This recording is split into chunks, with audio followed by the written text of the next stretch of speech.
गेल्या 8 दिवसापासून उत्सुकता लागली होती महापौर पदाची, पण महापौर आज जे आहेत भाजपच्या शहर विकास आघाडीकडून या ठिकाणी शारदा खेडकर यांची निवड झालेली आहे आणि उपमहापौर म्हणून अमोल घोगे यांची निवड झालेली आहे। आपल्यासोबत जे आहेत महापौर शारदा खेडकर आपल्यासोबत आहेत। ताई, पहिले तर तुमचं अभिनंदन आणि तुमची पहिली प्रतिक्रिया तुम्ही काय सांगाल, नेमका तुमची निवड झाली का?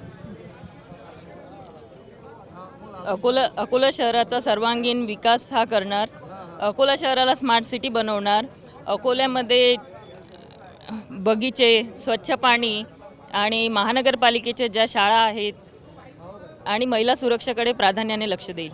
धन्यवाद। गेले 8 दिवस झाले या ठिकाणी मोठ्या प्रमाणामध्ये विरोधकांकडून बैठका आणि सुरू होत्या, तुमच्या सुरू होत्या, कसं राहिलं, कसं काय सांगा तुम्ही? नाही दादा, आपल्यासोबत माजी महापौर आहेत विजय अग्रवाल। आता मला सांगाल, गेले 8 दिवस झाले या ठिकाणी बैठका सुरू होत्या आणि रस्सीखेच सुरू होती, त्यात तुम्ही हा गड जिंकला, कसं? गड नाही जिंकला, आम्हाला जनतेने स्पष्ट बहुमत दिलं। आमचं जे अलायन्स होतं त्याला 41 सीटा मिळाल्याच होत्या।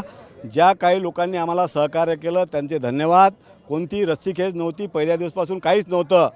जे विरोधक प्रचार करत होते तो अपप्रचार होता, त्यामुळे आम्ही कधी कोणती प्रतिक्रिया दिली नाही आणि येणाऱ्या काळामध्ये आता राजकारण न करता या शहराचा विकास आम्हाला सर्वांगीण करायचा आहे।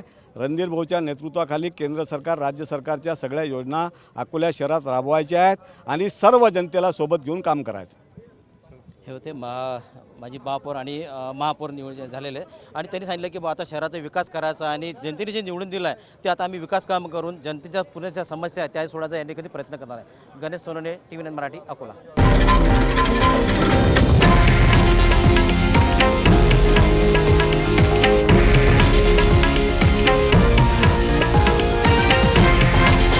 हे आहे देशातील नंबर 1 न्यूज नेटवर्क आणि आपण पाहत आहात TV9 मराठी, एकमेव।